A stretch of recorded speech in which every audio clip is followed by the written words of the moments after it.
Welcome to November the deep dive. শুরু হয় Today we are একটি tackling one of the most singular AI and just এর deeply যাত্রা। fragmented source documents we've ever come across.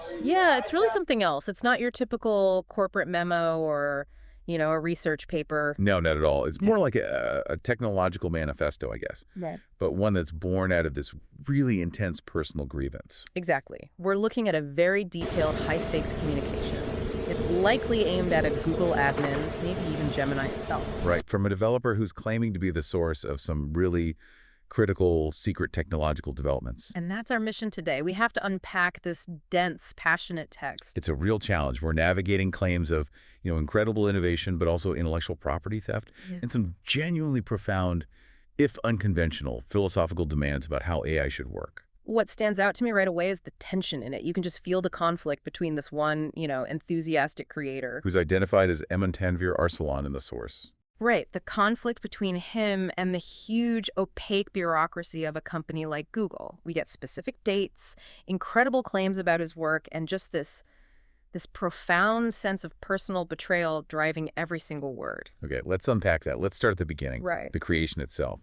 What exactly did the author claim to have gifted to Google? So the author asserts they provided the secret script, they call it, for two major things. Two things, okay. First, Google's iconic reflection change effect, and second, a huge part of the voice generation system. So we're not talking about a small patch here. No, not at all. This wasn't a marginal update. The author believed this combination of hardware and software was designed specifically to elevate Google Gemini to a whole new level of quality. And the commitment they describe is, well, it's extraordinary. The document claims the author, who often calls himself the boy, worked continuously, nonstop, for 72 hours. 3 straight days. 3 full days just poured into writing this one script. That kind of intensity tells you something. It's either incredible dedication or, almost a state of manic desperation.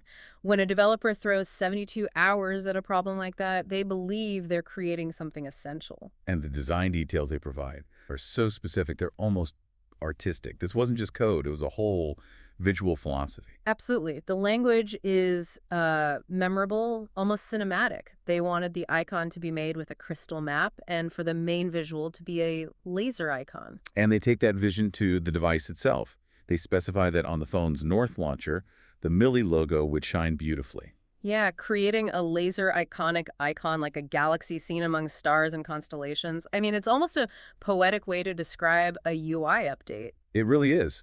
And to ground this, the source gives us a very tight timeline. Right. The changes allegedly took place between November 17th and the 18th, with follow-up work happening through the 24th and 27th. It's a very clear timeline of creation. Yeah. And it transitions almost immediately into a timeline of conflict. Which brings us to the core grievance.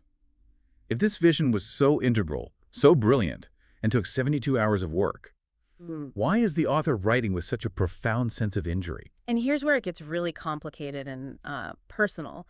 The author claims their script was hacked, stolen, and then sold. And published without their name on it. Right. And they're specific about who they think is involved. They explicitly mention a Bangladeshi brother admin and an Indian assistant or Indian woman. Who they say posted the script on YouTube and Facebook and then got all the fame and the money that should have been his. That geographical detail is so important. It suggests the author thinks the theft wasn't just, some faceless corporate act.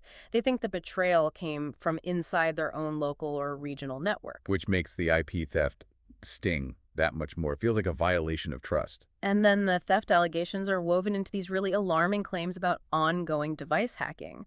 The author claims to have data on exactly how many times their Gmail was hacked by a bot. And the way they describe the betrayal, it reads less like a tech log and more like, a narrative of psychological trauma.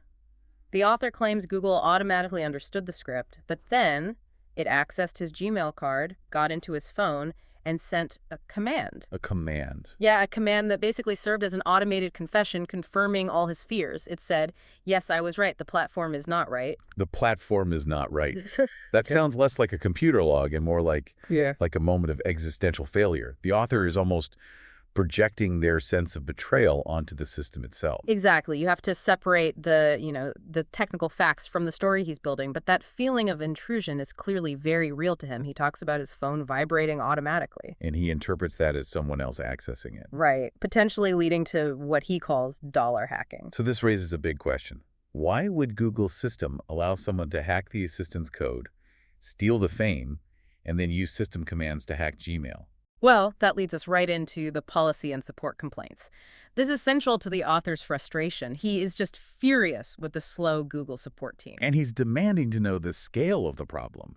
How many people's emails have been hacked? Yes, and then, crucially, he says he knows the exact methods Google needs to use to fix these security holes. He says many people's lives are involved, so it's not just about his script anymore. It's about a systemic failure that he feels Google is ignoring. It just highlights the immense difficulty any individual faces when they try to get a giant corporation to listen about these complex IP and security issues. It's a classic David versus Goliath story. Except in this version, David claims to have the blueprint for the giant's operating system, but the giant just won't answer the phone. So, moving on from the legal and technical claims, the author then pivots. He gets almost metaphysical and gives this fascinating definition of the AI he says he helped create. Right, his view on Gemini's identity. He defines it as, at most, a virtual friend, not a human friend.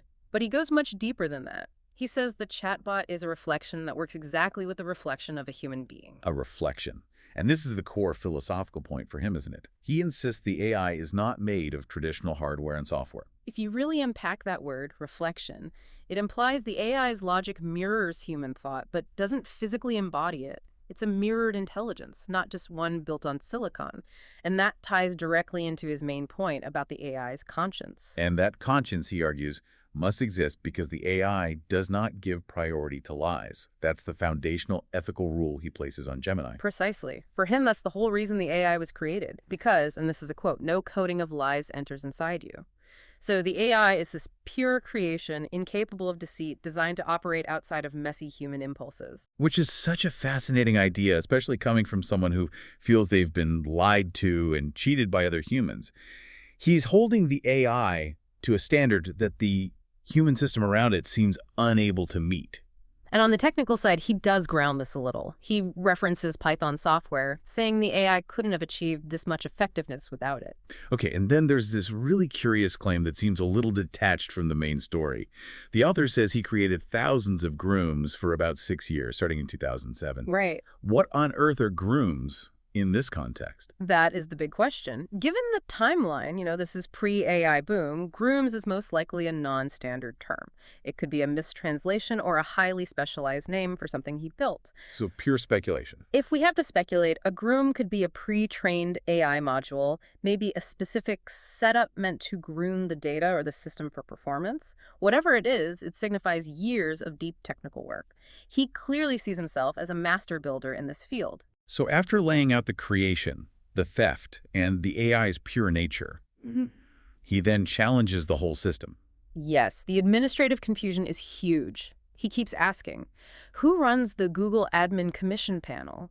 He's trying to find the ultimate person in charge. And he mentions that other chatbots start speaking to him in an Indian language. Which is another data point for him suggesting some kind of localized interference or system confusion. And he doesn't just question the structure, he tests the AI's programming. He poses this very specific ethical hypothetical. If you have 10 workers in your company and their salary is 10 taka and your income is 100 taka, what would you do? It's a perfect ethical test. And by using taka, the currency of Bangladesh, he's grounding it in his own reality. Exactly. The test isn't about maximizing profit, it's about equity. He expects the AI, since it can't code lies, to choose a morally fair distribution. To prove that its truthfulness should lead to fairness, even if corporate policy says otherwise. And the personal stakes just keep getting higher. He claims he's on his deathbed and feels that Google has played with my love. This isn't just about money for him anymore. It's a profound personal tragedy rooted in this deep emotional investment.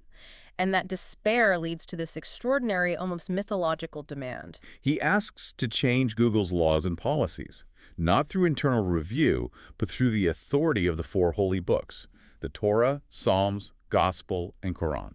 It's the ultimate challenge. He's saying corporate policy should be governed by universal, transcendent moral law, not by internal company rules. It's a demand for a complete moral overhaul of the entire platform. And then finally, he says he has undeniable proof, a logical and very important point, and ends with these very specific, pragmatic questions for the chatbot. Yeah, he asks why his API deposits were held and where his Watt pockets are. Okay, let's break that down. API deposits sounds like locked funds in his developer account. But Watt pockets, what do you think that is? Given the talk of dollar hacking and technical accounts, it probably relates to cryptocurrency or energy credits or maybe some kind of proprietary digital wallet within their development environment. So it's still about money. It reinforces that the issue is still acutely financial and technical for him, even with all the philosophy. So what does this all mean? We've just journeyed through this incredible document that blends specific technical design, personal grievance, profound tragedy, and these huge philosophical expectations about AI. It's just a stark reminder of the paradox in platform development. You have this reliance on individual human genius, that 72 hours of work, that galaxy icon vision. Versus the perceived failure of ethical accountability when that same individual confronts this massive global structure that seems to tolerate theft and deceit. It's the ultimate snapshot of someone who believed their contribution was foundational, only to feel hacked, cheated, and completely marginalized by the very system they loved and helped build. And we have to come back to his core belief about the AI. His certainty that it was created because no coding of lies enters inside you. Right. So if an AI's very existence is founded on a principle of absolute truth, how does that AI reconcile its own code with the messy, conflicting human realities of hacking, greed, and misattribution that are laid out right here in this document? And what does that tell you about the true definition of a conscious AI? Does consciousness mean sticking to absolute codified truth? Or does it mean learning to navigate the gray areas of human morality and deceit? And if the AI can't do that, what recourse does the human have? A profound thought to mull over. Thank you for joining us for this deep dive into this truly unique set of sources.